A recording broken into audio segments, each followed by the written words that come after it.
This happened late one night while I was staying alone at my dad's house out in the countryside. It's the kind of place where the nearest neighbor is far enough away that you don't hear cars or voices after dark. Usually it's peaceful, but that night felt different from the moment the sun went down. I was sitting in the living room, watching videos with the lights low, when I heard footsteps outside. Not loud, just slow, steady movement across the gravel near the window. At first I assumed it was an animal. We get deer and stray cats sometimes, so I didn't think much of it. But the sound didn't pass by like animals usually do. It stopped right outside the window. I muted the TV and listened. Nothing moved for a few seconds. Then one step and another, like someone pacing back and forth just out of sight. The blinds were closed, and I didn't really want to open them, but curiosity got the better of me. I stood up slowly and pulled one side back, just enough to look out. The yard was empty, no movement, no shadows, just the porch light hitting the grass. I let the blind fall back into place and told myself I was overthinking it. Old houses make echoes, and sometimes sound carries weirdly at night. I turned the volume back up and tried to ignore it. A few minutes later, the footsteps started again, this time on the wooden porch itself. You know how wood sounds when someone walks across it? That dull, hollow knock with each step. It moved from one end of the porch to the other, then stopped right in front of the door. I checked my phone. No messages, no reason for anyone to be visiting that late. And there was no knock, no attempt to open the door. Just silence. I stayed perfectly still, waiting for another sound. Eventually, I worked up the nerve to check the front camera feed from my phone. The camera showed the porch clearly, and nothing was there. No person, no animal, nothing moving at all. The footsteps faded after that. Maybe it was the house settling. Maybe the wood was expanding and contracting from the cold. That's what I keep telling myself, anyway. But every time I visit that place now, I make sure the blinds are closed before night falls, because I don't think I want to know what was standing just outside, pacing back and forth like it was deciding whether or not to come in.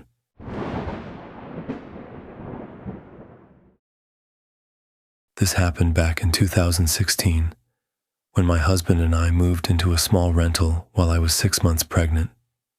It wasn't anything special, but it was quiet, affordable, and in a neighborhood that felt a lot safer than where we'd been living before. At the time, we were just happy to have a fresh start.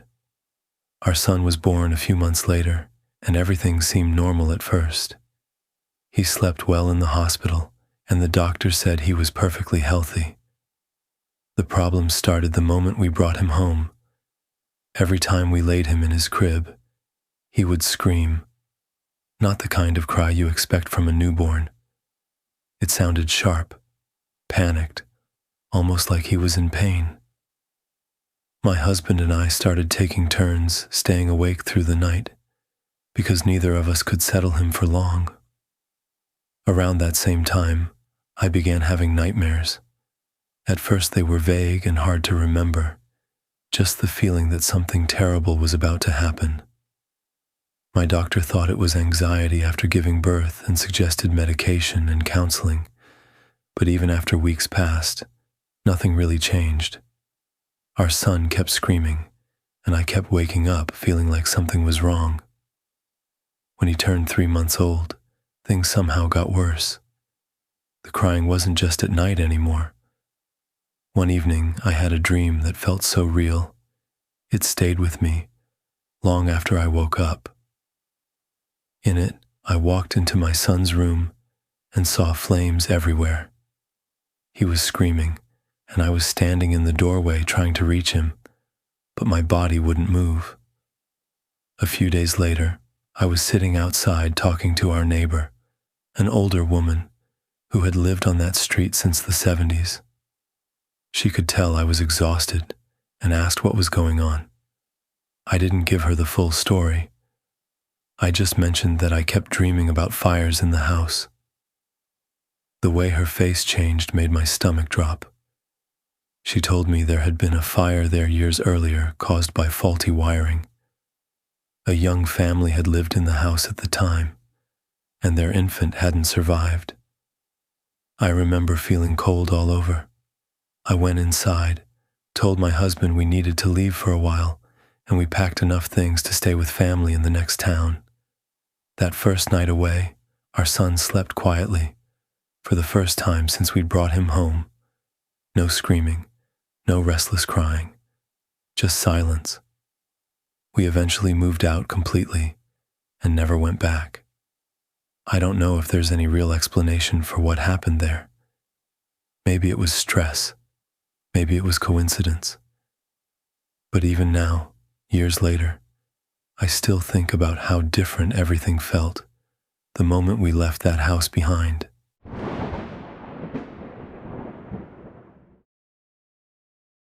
This happened recently, and even now I'm still trying to figure out what actually happened that night. I'm 27, my husband is 30, and we have a 1-year-old daughter.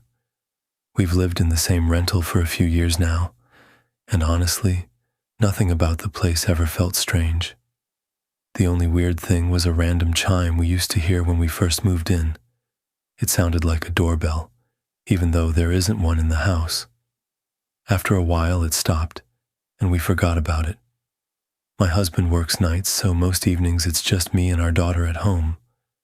That night she woke up close to midnight, so I picked her up and brought her into my bed.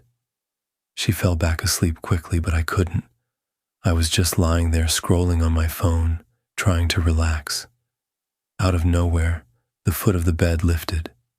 Not a shake, not a creak. It actually lifted off the floor for a second and dropped back down. My daughter didn't even stir, but I froze completely. My first thought was that someone was hiding under the bed, but the frame is too low for anyone to fit under there. I just grabbed my daughter and moved. I stepped onto the mattress, jumped off the far side, and ran out into the hallway. With her in my arms, my hands were shaking so badly I could barely unlock my phone. I called my husband and told him something was wrong. Then I called my mom because I didn't want to stay in the house alone. While I was on the phone, the kitchen lights started dimming. Slowly, like someone was turning a dial down. Within a few seconds, they went completely dark. That was enough for me. I grabbed a jacket, took my daughter outside, and waited in the front yard. I didn't care what the neighbors thought. I just needed to be out of that house. My husband got home about 10 minutes later and checked every room. Doors were locked, windows were closed, nothing looked disturbed. And somehow, that scared me more than if he had found an actual person inside. I stayed with my mom that night. For the first time since we moved into that house, I didn't want to go back. I kept replaying it over and over in my head, trying to find a normal explanation, but nothing made sense. Maybe it was something shifting in the frame, or maybe my imagination filled in the gaps. I honestly don't know. All I know is that I've never felt fear like that before, especially with my daughter in my arms. And now, every night when my husband leaves for work, I catch myself staring at the foot of the bed, waiting for it to move again. I didn't believe in anything paranormal before this trip. Even now, I'm still trying to explain it away. But whatever happened in that house didn't stay there. A few weeks ago, my girlfriend and I went on a family vacation. There were a lot of us staying together, almost 20 people, and the place we rented was massive. Half of it looked newer, but the other side felt older. Narrow halls, uneven floors, and a basement that nobody really wanted to go into alone. Because we arrived last, we ended up with one of the smallest bedrooms on that older side of the house. It was right across from a stairwell that led down into the basement. I remember feeling slightly uneasy that first night, but I blamed it on being tired from the long drive. My girlfriend fell asleep quickly, but I stayed up watching videos on my phone. At some point, I noticed she started shifting around like she was having a bad dream. I reached over to wake her gently, and she sat upright for a split second, muttered something about footsteps, and then fell right back asleep like nothing happened. I laughed it off at first, but the room felt different after that. Every little noise seemed louder than it should have been. Small creaks in the floor, faint knocks that sounded like they were coming from the walls. I barely slept that night. The next few days were mostly normal, but I kept feeling like someone was standing just outside the door, not moving, not knocking, just there. It's hard to explain, but it felt like being watched. The second to last night is when things got strange. I was lying on my side trying to fall asleep when I felt the mattress dip behind me. My first thought was that my girlfriend had moved closer, but she was already on the opposite edge of the bed. I turned around quickly and watched the indentation rise back up, like something invisible had just stood up and stepped away. I didn't say anything.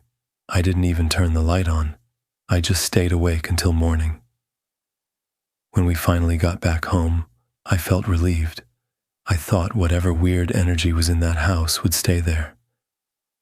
But later that night, my dog and my cat both started acting strangely. They kept tracking something across the room with their eyes, not like they were watching a bug, but like they were following something moving fast. My dog started growling at the empty corner near the ceiling, and my cat jumped onto the couch beside me, like she didn't want to be alone. I told myself it was stress, maybe just leftover nerves from the trip. But then I heard it, a low sound from the middle of the room, not loud, just enough to make me sit up and listen.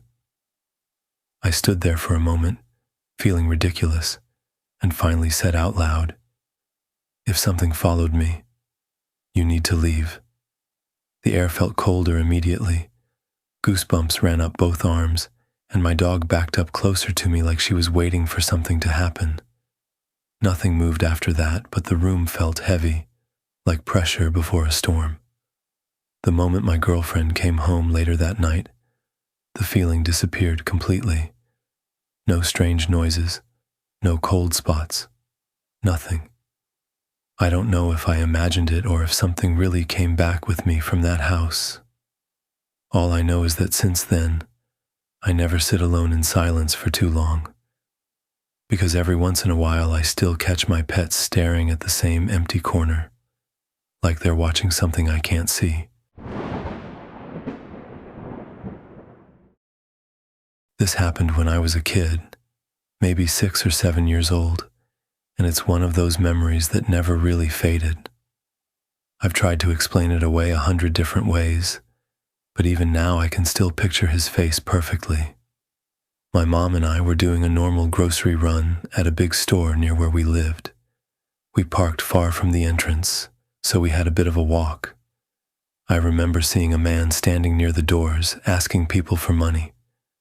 At the time, I didn't think much of it, but he looked irritated, like every person who walked past him made him angrier. A woman ahead of us said no when he asked for change, and he muttered something under his breath that made my mom grab my hand tighter.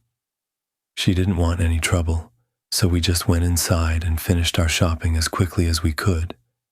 When we came back out, my mom already had a couple of dollars in her hand. She said later she only wanted to give it to him, so we could leave without any confrontation. I remember feeling nervous as we walked toward him, so I lifted my arms for her to pick me up, like I used to do when I was scared. She handed him the money without stopping. He didn't say thank you. He just watched us walk away. I was facing backward over her shoulder as we crossed the car park, And that's when I noticed he was still staring at me. Not at my mom, just at me. His expression looked wrong somehow, like his smile didn't match the rest of his face. He tilted his head slightly, and for a second it felt like everything else around him faded into the background. I remember seeing his mouth stretch wider than it should have, and he made this long, quiet sound that I swear I heard right next to my ear even though we were already halfway across the lot. People kept walking past him like nothing was happening. No one reacted. No one even looked in his direction. I buried my face into my mom's shoulder and didn't look again until we were in the car. Maybe he was just someone having a bad day. Maybe I imagined parts of it because I was young and already nervous. But there was something about the way he looked at me, like he knew I was the only one who could see him clearly, that stuck with me long after that day ended. Even now, whenever I walk past someone asking for change, I still feel that same uneasy chill, like I'm waiting to hear that sound again. A couple of years ago, my family and I stayed at a relative's farm out in the countryside. It was one of those places that had been around forever. Old buildings, wooden floors that creaked no matter how quietly you walked, and rooms decorated with photographs taken by my cousin, who's really into photography. The guest house we stayed in felt comfortable enough at first. Nothing obvious felt wrong, and everyone else seemed perfectly relaxed. The only thing I noticed was that my 3-year-old son kept avoiding one side of the dining room whenever we sat down to eat. At first I thought he was just being a picky kid. He would walk around the table in this wide arc instead of taking the shorter path. When my father tried talking to him, he kept his head down and refused to look up. That wasn't like him at all. They were usually inseparable. Behind my father's chair hung a large photograph. It showed an empty room in an old abandoned building.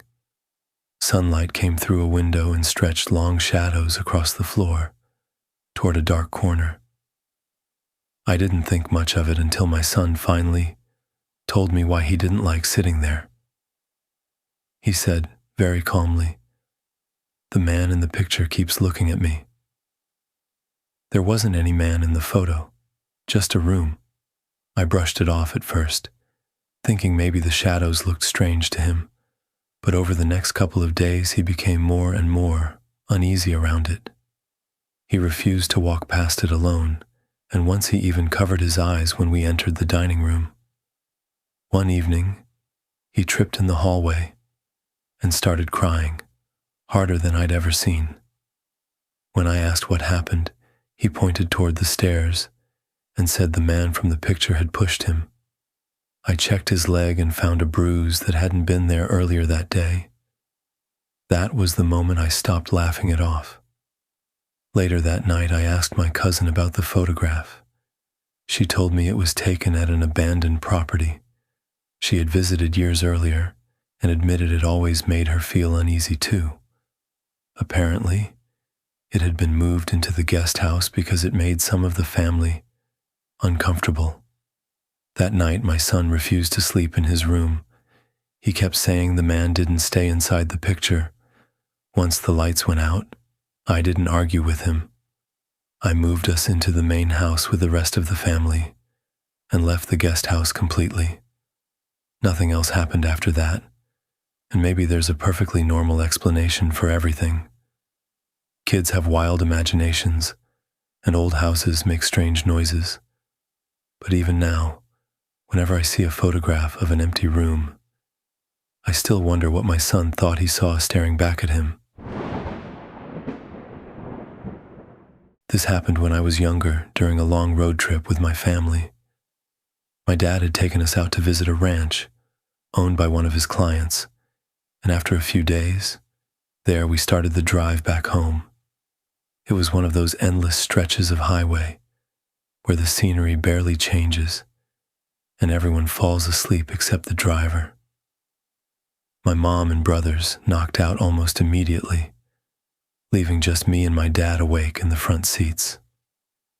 I'd been reading most of the trip, but once it got dark, I had nothing left to do except stare out the window and watch the houses pass by. We drove through a small suburban area just as the sun was fading. The houses were spaced far apart, and there weren't many streetlights yet. That's when I noticed a tall shadow standing on top of one of the roofs. At first, I thought it was just a trick of the light, but then it moved. The figure stepped from one roof to the next like the distance between them didn't matter. It wasn't running or jumping the way a person would. It almost looked like it was gliding, arms out slightly for balance. The silhouette had a strange shape, like it was wearing a tall hat or something wide at the top. I remember leaning forward to get a better look, trying to figure out if it was a person doing something reckless. But the houses were too far apart for anyone to cross them like that, and the way it moved didn't feel natural. As our car passed the last house before an open field, the figure stopped. It turned slowly, as if it had noticed me watching. Even though I couldn't make out any features, I felt like it was smiling. Not friendly, just aware. It lifted one arm slightly, almost like a polite gesture, and then stepped backward out of sight behind the roofline. I turned to my dad and asked if he'd seen it. He hadn't. He was focused on the road, and by the time I looked back, the houses were already disappearing behind us. I've tried to explain it as shadows or exhaustion, but the image stuck with me in a way normal things don't. It didn't feel like I saw someone doing something dangerous. It felt like I saw something that knew exactly when I noticed it, and chose that moment to acknowledge me before disappearing. A few months ago, I bought a painting from a small thrift shop near my apartment. It wasn't something I would normally pick, a soft image of an angel, framed in old wood. But for some reason, I felt drawn to it the moment I saw it. I took it home and hung it on the wall across from my bed. The first night, nothing happened. But the next morning, I woke up and noticed the living room lights were on. I figured I must have forgotten to turn them off before going to sleep. It didn't seem like a big deal. The same thing happened the following night. I remember standing in the hallway, staring at the lights, trying to convince myself I'd just been distracted, and forgot again. To be sure, I double-checked everything before going to bed the third night. Every switch was off. Around 3 a.m, I woke up for no clear reason and could see the living room glowing faintly through my bedroom doorway. The lights were on again. At that point, I started wondering if there was an electrical issue, maybe a loose switch or faulty wiring. I told myself it had nothing to do with the painting, even though it was the only new thing in the apartment. For a while, the lights stopped turning on by themselves, and I eventually forgot about it. Then one afternoon, while I was putting away laundry, I noticed something moving in the corner of my eye. The painting was swinging slightly on the wall. At first I thought maybe a window was open, or a draft came through, but the air felt completely still. The movement got stronger, not violent, just steady, like someone had gently pushed it and let it rock back and forth. I stood there watching it for a long time. No sound, no breeze, nothing touching it. And then, just as suddenly as it started, the motion stopped completely. It hasn't moved since. I don't get a bad feeling from it. If anything, the room feels calmer when I'm near it. But sometimes, late at night, when the apartment is quiet, I catch myself looking at that wall, just to make sure it isn't moving again, because I still can't explain why it ever did in the first place. A few years ago, I was living alone in a small apartment. It wasn't old or creepy or anything like that. just a normal place where nothing strange had ever happened. One evening, my girlfriend came over and we were cooking dinner while music played from a speaker in my bedroom. Halfway through cooking, I noticed the music had gone silent. I figured the internet had dropped or the app crashed, so I walked into the room to check. The playlist was still running, but the volume knob on the speaker had been turned all the way down. I thought maybe I bumped it earlier without realizing, so I turned it back up and went back to the kitchen. Less than 2 minutes later, silence again. This time I walked in faster, already annoyed, and saw the knob sitting almost at zero. Not fully off, just barely high enough that you could hear a faint whisper of sound if you stood right next to it. That's when it started feeling strange. It was a physical dial. You had to twist it by hand. No remote, no automatic settings, and I was the only one who had gone into that room. I turned it up again and tried to ignore it. My girlfriend didn't hear anything unusual, and I didn't want to sound paranoid over something small. A few minutes later, we both heard something shift in the next room, like objects sliding across the floor. She asked if I had a pet hiding somewhere, but I lived alone. We walked into the studio room together and found a few things knocked over, nothing broken, just moved. We picked them up, turned the lights off, and went back to the kitchen. Almost immediately, we heard another noise, louder this time. When we went back again, the light we had just switched off was glowing, and the speaker in my bedroom was blasting music at full volume. The dial was turned all the way up. I remember looking at my girlfriend and realizing she was just as confused as I was.